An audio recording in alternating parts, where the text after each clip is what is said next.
ప్రజల కోసమే మా పార్టీ అంటున్న బీజేపీ ఎమ్మెల్యే నల్లమిల్లి రామకృష్ణారెడ్డి తూర్పు రైల్వే స్టేషన్ రోడ్డును బాగు చేయడం కోసం గవర్నమెంట్ నుంచి ఆదేశాలు తెచ్చింది. పురంధేశ్వరిని అన్న నల్లమిల్లి. పురంధేశ్వరి ప్రజలకు అందుబాటులో ఉండడం లేదనే విషయాన్ని ఖండించారు. రాజమండ్రి అభివృద్ధికి ఆమె తీసుకున్న నిర్ణయాలలో భాగంగానే తూర్పు రైల్వే స్టేషన్ రోడ్డును బాగు చేయడం కోసం గవర్నమెంట్ నుంచి ఆదేశాలు తెచ్చారని అన్నారు. కేబినెట్ సమావేశం సందర్భంగా అనేక అత్యద్భుతమైన కార్యక్రమాలకి ప్రధానమంత్రి గారు శ్రీకారం చుట్టడం జరిగింది.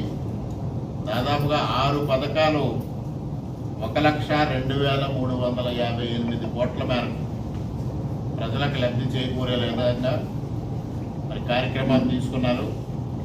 దాంట్లో 70 సంవత్సరాలు దాటిన వాళ్ళకి 5 లక్షల రూపాయలు ఉచిత ఆరోగ్య బీమా అనేది ఒక ప్రధానమైన కార్యక్రమంగా తీసుకోవడం జరిగింది. ఇప్పటికే అనేక మంది ఈఎస్ఐ ద్వారా కానీ లేదు ప్రైవేటు వైద్య ఆరోగ్య బీమా ద్వారా కానీ కొంత ప్రయోజనం పొందుతూ ఉన్నారు. అటువంటి వ్యక్తులకు కూడా ఈ ప్రయోజనం చేకూరే విధంగా నిర్ణయం తీసుకోవడం జరిగింది. మరొకటి, ఒకే కుటుంబంలో 70 సంవత్సరాలు దాటిన వాళ్ళు 2 కానీ 3 కానీ ఉంటే ఆ 5 లక్షల రూపాయలు సమానంగా వారందరూ పంచుకునే విధంగా కూడా ఈ కార్యక్రమంలో నిర్ణయం తీసుకోవడం జరిగింది. ఇది దాదాపుగా దేశవ్యాప్తంగా 6 కోట్ల మంది ప్రజలు వృద్ధులు లబ్ధి చేకూరుతున్నారనేది ఒక అంచనా. మరి ఇది ఒక అత్యద్భుతమైన కార్యక్రమం.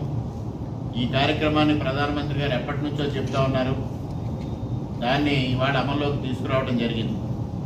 మరొకటి, ప్రధానంగా ఏదైతే ఇవాళ గ్రామీణ రహదారులు పూర్తిగా అస్తవ్యస్తమైపోయిన పరిస్థితుల్లో 70,125 కోట్లతో పిఎంజిఎస్వై 4వ ఫేజ్ని అమలు చేయాలని, అంటే దాదాపుగా 62,500 కిలోమీటర్ల మేర రోడ్లని గ్రామీణ రోడ్డులకి మహర్దశ పట్టనుంది.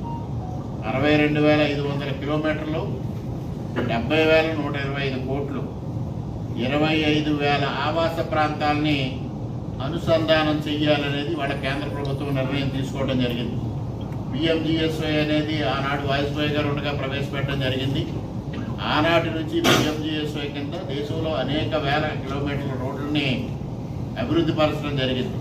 మరలా ఇవాళ 4వ ఫేజ్ కింద 62,000 కిలోమీటర్లని అనుసంధానం చేయాలనేది ఇవాళ నిర్ణయం తీసుకోవడం జరిగింది.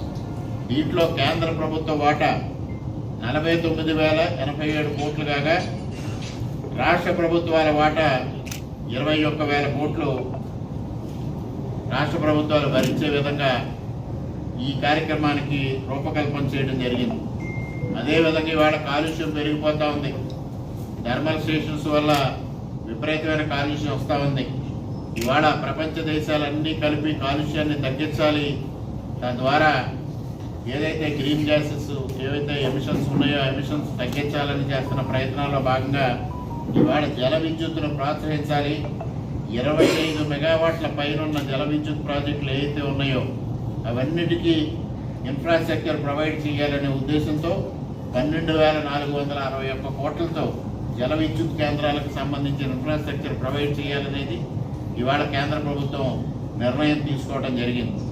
అదేవిధంగా ఇవాళ విద్యుత్ వాహనాలు ఏవైతే ఉపయోగిస్తూ జరుగుతూ ఉందో దానికి ఇన్సెంటివ్స్ ఇవ్వడం కోసం, ప్రోత్సాహాలు ఇవ్వడం కోసం 14,000 కోట్ల రూపాయలతో ప్రోత్సాహాలు ఇవ్వాలనేది కూడా ఇవాళ కేంద్ర ప్రభుత్వం నిర్ణయం తీసుకోవడం జరిగింది. అన్నిటికన్నా ముఖ్యంగా మరొకటి మిషన్ మౌసం అనే ఒక కార్యక్రమాన్ని తీసుకోవడం జరిగింది. దానికి 2,000 కోట్ల రూపాయలు ఖర్చు పెడతా ఉన్నారు.